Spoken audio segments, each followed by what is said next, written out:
नमस्ते। आज हम भारत की एक ऐसी चुनौती पर बात करने वाले हैं जो दिखती तो नहीं पर हम सब पर असर डालती है, और इसे समझने का सबसे अच्छा तरीका है एक पिज्जा की समस्या। जरा सोचिए, आपके सामने एक पिज्जा है और वो कभी बड़ा नहीं हो सकता, लेकिन उसे खाने वाले लोग हर साल बढ़ते जा रहे हैं। कुछ ऐसी ही कहानी हमारे देश भारत की जमीन की है। और यहीं से शुरू होती है हमारी आज की पड़ताल की असली कहानी। लैंड एक फिक्स्ड रिसोर्स है, मतलब जमीन तो उतनी ही है, लेकिन उस पर घर बनाने, फसल उगाने और फैक्ट्रियां लगाने की मांग हर दिन हर पल बढ़ती जा रही है। तो चलिए इस पिज्जा की कहानी में थोड़ा और गहरा उतरते हैं और सबसे पहले ये समझते हैं कि ये संघर्ष आखिर है क्या। देखिए, जमीन सिर्फ जमीन का टुकड़ा नहीं है, है ना। ये तो वो बुनियाद है जिस पर सब कुछ टिका है। हमारा खाना, हमारे घर, हमारी सड़कें, सब कुछ। इसलिए हम इस एक पिज्जा का कौन सा टुकड़ा किस काम के लिए इस्तेमाल करते हैं, ये फैसला हम सबके भविष्य की कहानी लिखता है। अच्छा, अब इस पूरी समस्या को समझने के लिए पहले हमें सरकार की भाषा को समझना होगा, मतलब वो भाषा जिसमें इस जमीन का सारा हिसाब किताब रखा जाता है। देखिए, जमीन को ना दो तरह से देखा जाता है। एक है भौगोलिक क्षेत्रफल, जो सर्वे ऑफ इंडिया तय करता है और ये लगभग फिक्स्ड रहता है। लेकिन दूसरा और हमारे लिए ज्यादा जरूरी है रिपोर्टिंग क्षेत्रफल। ये जमीन के सरकारी रिकॉर्ड्स पर आधारित है और देश की सारी योजनाएं और नीतियां इसी आंकड़े को देखकर बनती हैं। तो सरकार जो है वो जमीन को 9 अलग अलग कैटेगरीज में बांटकर देखती है। अब आपको ये पूरी लिस्ट रटने की कोई जरूरत नहीं है, बस मोटा मोटा समझिए कि इसमें जंगल हैं, बंजर जमीन है, वो जमीन है जिस पर शहर और सड़कें बसी हैं, और चारागाह हैं। लेकिन इन सब में हमारे लिए जो सबसे जरूरी है वो है 9वीं कैटेगरी, शुद्ध बोया गया क्षेत्र। ये जो शुद्ध बोया गया क्षेत्र है ना, इसका सीधा सा मतलब है वो जमीन जिस पर असल में हमारी फसलें उग रही हैं। ये हमारे पिज्जा का वो सबसे जरूरी टुकड़ा है जिससे हम सबका पेट भरता है। और असली चुनौती यही है कि ये टुकड़ा अब और बड़ा नहीं हो सकता। तो चलिए अब थोड़ा टाइम ट्रैवल करते हैं और देखते हैं कि पिछले 70 सालों में हमने अपने इस पिज्जा के स्लाइस का इस्तेमाल कैसे बदला है। ये सिर्फ जमीन की कहानी नहीं है, ये बदलते हुए भारत की कहानी है। और यहां आके कहानी बहुत दिलचस्प हो जाती है। जरा इस ग्राफ को देखिए। आजादी के बाद से वो जमीन जो गैर कृषि उपयोग में है, मतलब शहर, सड़कें, फैक्ट्रियां, उसमें एक जबरदस्त उछाल आया है। और हां, सरकारी रिकॉर्ड्स के हिसाब से जंगल का क्षेत्र भी बड़ा है। तो सवाल ये उठता है कि शहरों और सड़कों के लिए ये नई जमीन आई कहां से? जवाब इस चार्ट में है। हमने अपनी बंजर और बेकार पड़ी जमीनों को विकास के कामों में लगाया है, उन्हें एक नया मकसद दिया है। अब ये जो इतना बड़ा बदलाव हुआ, इसके पीछे असल में 3 बड़ी वजह हैं। पहली, हमारी इकोनॉमी का खेती से हटकर इंडस्ट्री और सर्विस सेक्टर की तरफ बढ़ना। दूसरी, हमारे शहरों का तेजी से फैलना। और तीसरी, जाहिर है, जमीन के हर इंच पर बढ़ता हुआ आबादी का दबाव। लेकिन ये तो हो गई आंकड़ों की बात। इन बड़े बड़े चार्ट्स के पीछे की असली कहानी क्या है? जमीन पर इसका आम इंसान पर और खासकर सबसे कमजोर तबके पर क्या असर पड़ा है? इस बात को समझने के लिए ना हमें एक टर्म को जानना होगा, CPRS, यानी साझा संपत्ति संसाधन। अब ये क्या होता है? ये वो जमीनें हैं जो किसी एक इंसान की नहीं हैं, बल्कि पूरे गांव या समुदाय की होती हैं। जैसे गांव का चारागाह हो गया, जंगल का कोई हिस्सा या तालाब। तो सवाल ये है कि इन साझा जमीनों पर आखिर निर्भर कौन है, किसकी जिंदगी इनसे जुड़ी हुई है? ये जमीनें असल में भूमिहीन और छोटे किसानों के लिए लाइफलाइन की तरह हैं। उनके जानवरों का चारा यहीं से आता है। गांव की औरतों के लिए चूल्हा जलाने की लकड़ी, पशुओं का चारा, सब यहीं से मिलता है। मतलब ये उनकी रोजी रोटी का एक बहुत जरूरी जरिया है। और यही एक कड़वी सच्चाई है कि जब विकास के नाम पर ये साझा जमीनें कम होती है ना, तो इसका सबसे भारी बोझ समाज के सबसे गरीब लोगों पर और खासकर महिलाओं पर पड़ता है। उनकी मुश्किलें कहीं ज्यादा बढ़ जाती हैं। तो ठीक है, हमने समस्या समझी, आंकड़े देखे और उसके इंसानी पहलू को भी महसूस किया। तो अब सवाल ये उठता है कि आगे का रास्ता क्या है? तो चलिए सीधा उस सवाल पर आते हैं जो इस पूरे विश्लेषण की जड़ है। सवाल यह है कि घटती हुई खेती की जमीन पर 1 अरब से ज्यादा लोगों का पेट आखिर भरता कैसे है? ये एक बहुत बहुत बड़ी चुनौती है ना? और इसके जवाब को हम एक एक करके समझने की कोशिश करेंगे। और देखिए, इस इतने बड़े सवाल का जवाब ढूंढने के लिए शुरुआत तो सबसे बुनियादी चीज से ही करनी होगी, मतलब जमीन से। आखिर हर फसल की कहानी शुरू तो यहीं से होती है। तो हमारा पहला सेक्शन इसी समस्या पर है, द लैंड स्क्वीज, यानी जमीन की कमी। और यही भारतीय कृषि की नींव में मौजूद सबसे बड़ी चुनौतियों में से एक है। अच्छा, तो जब हम कहते हैं खेती की जमीन, तो इसका असल में मतलब क्या है? देखिए, इसे कहते हैं टोटल कल्टिवेबल लैंड, या कुल कृषि योग्य भूमि। इसमें 3 तरह की जमीन आती हैं। एक तो वो जिस पर असल में बुआई हुई है, यानी नेट एरिया सोन, दूसरी प्रतिभूमि फैलोलैंड्स, और तीसरी कल्टिवेबल वेस्टलैंड, यानी वो बंजर जमीन जिसे खेती लायक बनाया जा सकता है। तो समझिए, यही वो पूरा कैनवस है जिस पर भारत की खाद्य सुरक्षा की तस्वीर बनती है। और यहीं पर कहानी में एक ट्विस्ट आता है। सबसे जरूरी बात यह है कि ये जो कुल एरिया है ना, ये धीरे धीरे कम हो रहा है। मतलब जमीन तो उतनी ही है, लेकिन उस पर आबादी और विकास का दबाव लगातार बढ़ रहा है। और इसका सीधा सा मतलब है कि अब पुराने तौर तरीकों से काम चलने वाला नहीं है। तो सवाल उठता है, अगर जमीन बढ़ नहीं सकती तो फिर इसका हल क्या है? यहीं से हम अपने दूसरे सेक्शन में आते हैं, गेटिंग मोर फ्रॉम लेस, यानी कम से ज्यादा हासिल करना। चलिए देखते हैं कि वो कौन सी स्मार्ट रणनीतियां हैं जो भारत इस्तेमाल कर रहा है। इस पूरी स्ट्रैटेजी का जो सबसे बड़ा हथियार है वो है फसल सघनता या क्रॉपिंग इंटेंसिटी। अब आप सोचेंगे ये क्या चीज है? देखिए, बिल्कुल सीधी भाषा में ये बस ये नापता है कि जमीन के एक ही टुकड़े पर एक साल में कितनी बार फसल उगाई जाती है। इसे आप जमीन का एक तरह का एफिशिएंसी स्कोर भी कह सकते हैं। तो सवाल है, ये इतना जरूरी क्यों है? जरा सोचिए, ये एक तीर से कई निशाने लगाने जैसा है। सबसे पहले, ये सीमित जमीन से पैदावार को मैक्सिमाइज करता है। दूसरा, भारत जैसे देश में जहां लेबर की कमी नहीं है, ये रोजगार भी बनाता है। और सबसे जरूरी बात, ये कुल मिलाकर खाने का उत्पादन बढ़ाता है, जो कि करोड़ों लोगों का पेट भरने के लिए सबसे ज्यादा जरूरी है।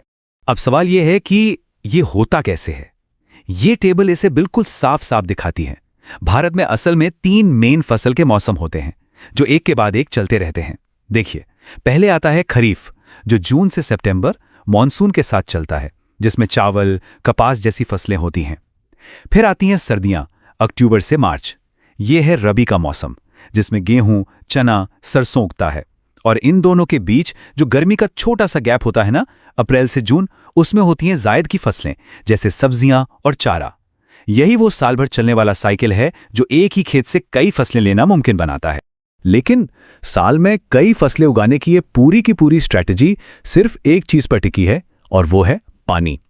और यहीं पर हमें भारतीय कृषि का सबसे बड़ा बंटवारा, अ ग्रेट डिवाइड, देखने को मिलता है। जरा इस स्लाइड को देखिए। ये भारत की खेती की 2 बिल्कुल अलग अलग दुनिया दिखाती है, और इन दोनों दुनिया को बांटता है पानी। एक तरफ है इरिगेटेड फार्मिंग, यानी सिंचित खेती, जो नहरों, ट्यूबवेल जैसे आर्टिफिशियल सोर्सेस पर चलती है। यहां ज्यादा पैदावार वाली फसलें उगाई जा सकती हैं।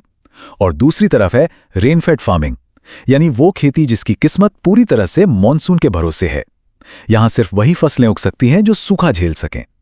और ये सिर्फ खेती के 2 तरीके नहीं हैं, ये किसानों की किस्मत और देश की खाद्य सुरक्षा को तय करने वाला सबसे बड़ा फैक्टर है। तो इन सब रणनीतियों और मुश्किलों का जमीन पर असर क्या होता है? मतलब आखिर कौन सी फसलें हैं जो भारत की फूड सिक्योरिटी की नींव हैं? चलिए अब इस पर नजर डालते हैं। ये चार्ट एक नज़र में ही पूरी कहानी बता देता है। भारत में जितनी भी ज़मीन पर खेती होती है, उसका लगभग 2/3 मतलब रफली 66% सिर्फ एक ही चीज़ के लिए इस्तेमाल होता है, खाद्यान्न यानी फूड ग्रेन्स। इससे बिल्कुल साफ है कि देश की खेती का पहला और सबसे बड़ा मकसद आबादी का पेट भरना है। और खाद्यान्न में भी सबसे पहले आते हैं अनाज यानी सीरियल्स, जो हमारी थाली की बुनियाद हैं। इसमें सबसे बड़ा खिलाड़ी है चावल, जिसे खूब पानी और गर्मी चाहिए। इसीलिए पंजाब, हरियाणा जैसे सिंचित इलाकों में इसकी पैदावार जबरदस्त होती है। फिर आता है गेहूं, जो सर्दियों की मुख्य फसल है और गंगा के मैदानी इलाकों पर इसका राज चलता है। और फिर आते हैं हमारे असली सर्वाइवर्स, ज्वार और बाजरा जैसे मोटे अनाज।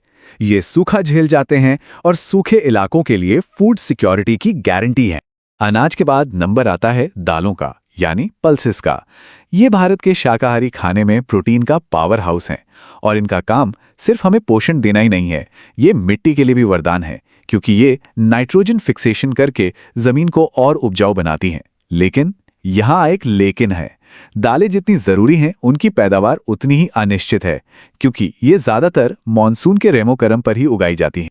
अच्छा, तो पेट भरने वाली फसलों से अब थोड़ा आगे बढ़ते हैं और उन फसलों पर नजर डालते हैं जो इकोनॉमी के लिए फ्यूल का काम करती हैं, यानी कैश एंड फाइबर क्रॉप्स। तो इकोनॉमी को पावर देने वाली इन फसलों में सबसे पहले हैं ऑयल सीड्स, जैसे मूंगफली और सोयाबीन। ये ज्यादातर सूखी जमीन की फसलें हैं, पर मजे की बात देखिए कि भारत आज भी खाने के तेल के लिए इंपोर्ट पर काफी निर्भर है। फिर आता है कपास, कॉटन, जो हमारे टेक्सटाइल उद्योग की जान है।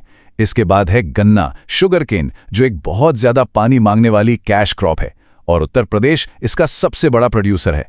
और आखिर में चाय और कॉफी, जिनके हरे भरे बागान असम और वेस्टर्न घाट की पहचान बन चुके हैं।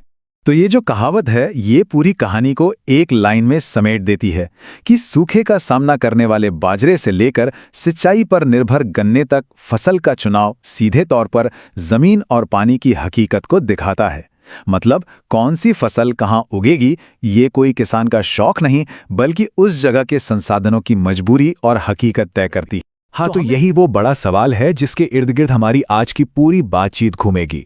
सोचिए, एक तरफ हम अनाज उगाने में आत्मनिर्भर हो गए, इतनी क्षमता है कि दुनिया का पेट भर दें, लेकिन दूसरी तरफ हमारे अपने अन्नदाता, हमारे किसान आज भी क्यों परेशान हैं? चलिए इस विरोधाभास की एक एक परत को खोलकर देखते हैं।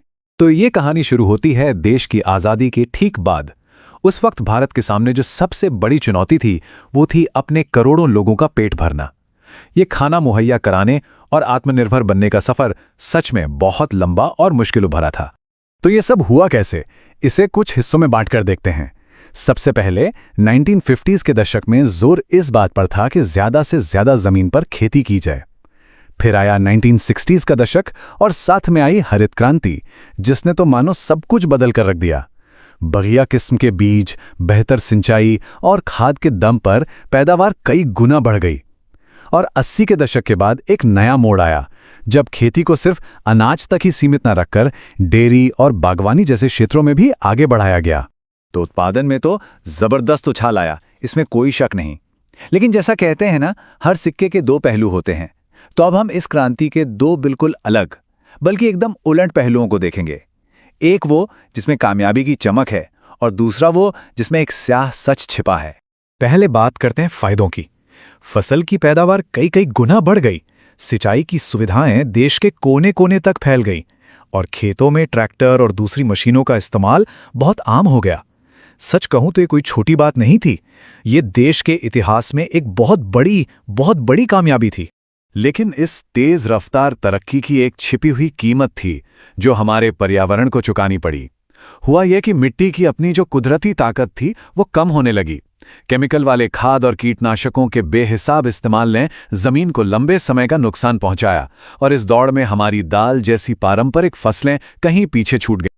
तो सवाल यह है कि पर्यावरण को हुए इस नुकसान का सीधा असर किसानों की जिंदगी पर कैसे पड़ा। चलिए अब उन दिक्कतों को जरा और करीब से समझते हैं, जो आज भारतीय कृषि के सामने एक बड़ी चुनौती बनकर खड़ी हैं। देखिए, ये कोई एक अकेली समस्या नहीं है, बल्कि इस समस्याओं का एक पूरा जाल है। एक तरफ तो महंगे बीज और खाद खरीदने के चक्कर में किसान कर्ज में डूब जाता है, दूसरी तरफ मौसम पर निर्भरता और छोटे छोटे खेतों की वजह से पैदावार कम होती है, जिससे आमदनी भी कम हो जाती है, और ऊपर से केमिकल के इस्तेमाल से जमीन की हालत भी बिगड़ रही है। ये एक ऐसा चक्रव्यूह बन गया है जिसमें किसान बुरी तरह फंस जाता है। तो क्या इसका कोई हल नहीं है? क्या सब कुछ ऐसा ही चलता रहेगा? नहीं, ऐसा बिल्कुल नहीं है। मुश्किलें गंभीर हैं, पर रास्ते भी हैं। चलिए अब देखते हैं कि इस हालत से बाहर निकलने के लिए और एक बेहतर भविष्य की तरफ बढ़ने के लिए क्या समाधान सोचे जा रहे हैं। सरकार की तरफ से इन मुश्किलों से निपटने के लिए कुछ बड़ी पहलें की गई हैं, जैसे कि राष्ट्रीय सतत कृषि मिशन या NMSA, जिसका मकसद है मिट्टी की सेहत और पानी के सही इस्तेमाल पर ध्यान देना। फिर है परंपरागत कृषि विकास योजना यानी PKVY, जो किसानों को ऑर्गेनिक खेती करने के लिए बढ़ावा देती है। और किसान पोर्टल है जो उन्हें मौसम, बाजार के भाव और नई तकनीक के बारे में सही जानकारी देकर उनकी मदद करता है। इस पूरी बातचीत का निचोड़ शायद इस एक लाइन में छिपा है। भारत की कृषि समस्या भूमि की कमी नहीं, बल्कि असमान उपयोग, गलत तकनीक और नीति और क्रियान्वयन के बीच एक अंतर है। मतलब साफ है, असल दिक्कत जमीन की कमी की नहीं है, दिक्कत है उसके इस्तेमाल के तरीके में, सही टेक्नोलॉजी ना होने में, और सबसे बड़ी बात, कागज पर बनी योजनाओं और जमीन पर उनकी हकीकत के बीच जो एक बड़ा फासला है उसमें। तो आखिर में एक बड़ा सवाल हमारे सामने रह जाता है, क्या सिर्फ सरकारी नीतियां बदलने से जमीन की सेहत सुधर सकती है और किसान की हालत बेहतर हो सकती है? ये एक बहुत बड़ा सवाल है और इसका जवाब शायद सिर्फ नीतियों में नहीं, बल्कि हम सबकी सामूहिक समझ और कोशिशों में छिपा है। अगर भारतीय कृषि के इस जटिल मुद्दे को समझने में इस चर्चा से थोड़ी भी मदद मिली हो तो ई पाठशाला यूट्यूब चैनल को लाइक करें, शेयर करें और सब्सक्राइब करें। हो सकता है आपका एक शेयर किसी और की समझ को भी साफ कर दे।